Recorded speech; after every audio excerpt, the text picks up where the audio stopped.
IPL-ൽ Lucknow super ജയൻസുമായുള്ള പോരാട്ടത്തിൽ royal Challengers Bangalore നായകൻ ജിതേഷ് ശർമ്മയുടെ ക്യാപ്റ്റൻസിക്കെതിരെ ഇപ്പോൾ സാമൂഹിക മാധ്യമങ്ങളിലടക്കം വലിയ വിമർശനമാണ് തുടങ്ങിയിരിക്കുന്നത്.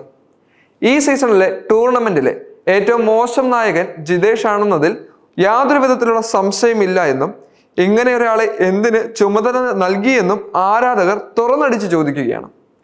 പഞ്ചാബ് കിങ്സുമായുള്ള ക്വാളിഫയർ 1-ലേക്ക് യോഗ്യത നേടാൻ ജയിച്ചേ തീരുവെന്ന ചലഞ്ചുമായി ഇറങ്ങിയ RCBയെ കിടിലൻ ബാറ്റിങ്ങിലൂടെ LSG ഞെട്ടിക്കുകയായിരുന്നു. രണ്ടാം വിക്കറ്റിൽ മിച്ചൽ മാഷും ക്യാപ്റ്റൻ ഋഷഭ് പന്തും സെഞ്ചുറി കൂട്ടുകെട്ടുണ്ടാക്കിയതോടെയാണ് LSG കൂറ്റൻ സ്കോർ ഉറപ്പിച്ചത്. ജിതേഷിന്റെ മോശം ക്യാപ്റ്റൻസിയാണ് LSGയെ പിടിമുറുക്കാൻ സഹായിച്ചതെന്നും നിസ്സംശയം പറയാം. ഗംഭീര ഫോമിലുള്ള ജോഷ് ഹേസൽവുഡിന്റെ അഭാവത്തിൽ റോയൽ ചലഞ്ചേഴ്സ് പേസ് നിരയിലെ ഏറ്റവും അനുഭവസമ്പത്തുള്ള താരം ഇന്ത്യൻ വെറ്ററൻ ഭുവനേശ്വർ കുമാറാണ്. അതുകൊണ്ട് തന്നെ പവർ പ്ലേയിൽ തുടക്കത്തിൽ തന്നെ 1-2 വിക്കറ്റുകളുമായി അദ്ദേഹം ടീമിന് ബ്രേക്ക് ത്രൂ നൽകുമെന്നും RCB ആരാധകർ പ്രതീക്ഷിച്ചിരുന്നു. പക്ഷേ വളരെ വിചിത്രമായ തീരുമാനമാണ് RCB നായകൻ ജിതേഷ് ശർമ്മ എടുത്തത്. ഭുവിയെ മാറ്റി നിർത്തിയ അദ്ദേഹം അനുഭവസമ്പത്ത് തീരെയില്ലാത്ത ശ്രീലങ്കൻ പേസർ നുവാൻ തുഷാരയെയാണ് പരീക്ഷിച്ചത്.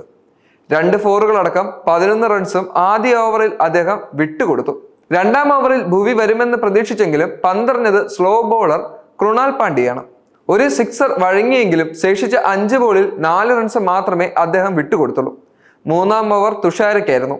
മാത്യു ബ്രിസ്കയെ പുറത്താക്കിയ അദ്ദേഹം ഓവറിൽ 5 റൺസ് എടുത്തു. ടീം ടോട്ടലിൽ അപ്പോൾ 26 റൺസേ ഉണ്ടായിരുന്നുള്ളൂ. ഭുവിയെ ഉടൻ കൊണ്ടുവന്ന് RCBക്ക് കളിയിൽ പിടിമുറുക്കാനുള്ള അവസരമായിരുന്നു അത്. പക്ഷേ യശ് ദയാലിന് 4-ാം ഓവർ ലഭിച്ചു. 2 ഫോറുകളും 1 സിക്സറുകളും അടക്കം 18 റൺസാണ് അദ്ദേഹം വിട്ടുകൊടുത്തത്.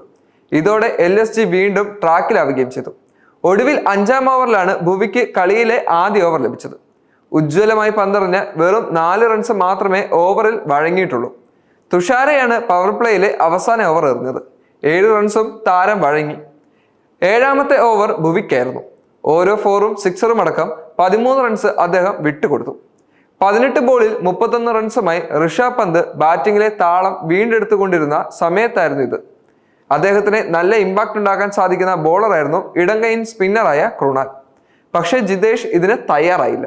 പകരം സുയാഷ് ശർമ്മ, പാർട്ട് ടൈം ബോളറായ റൊമാരിയോ ഷെപ്പേർഡ്, ദയാൽ എന്നിവരെയാണ് അദ്ദേഹം മാറി മാറി പരീക്ഷിച്ചുകൊണ്ടിരുന്നത്. ഇതോടെ കളിയും RCBയിൽ നിന്നും വഴുതി പോവുകയായിരുന്നു. ഇതിനിടെ ഋഷഭ് ഈ സീസണിലെ 2ാമത്തെ 50+ സ്കോർ കണ്ടെത്തുകയും ചെയ്തു. പവർ പ്ലേയിൽ 1 ഓവർ എറിഞ്ഞ ശേഷം 2ാമത്തെ സ്പെല്ലിനായി കൃണാൽ തിരിച്ചു വിളിക്കപ്പെട്ടത് 13-ാം ഓവറിലാണ്. അപ്പോഴേക്കും LSG 1 വിക്കറ്റിന് 127 റൺസ് എന്ന വലിയ ടോട്ടലിൽ എത്തുകയും ചെയ്തു.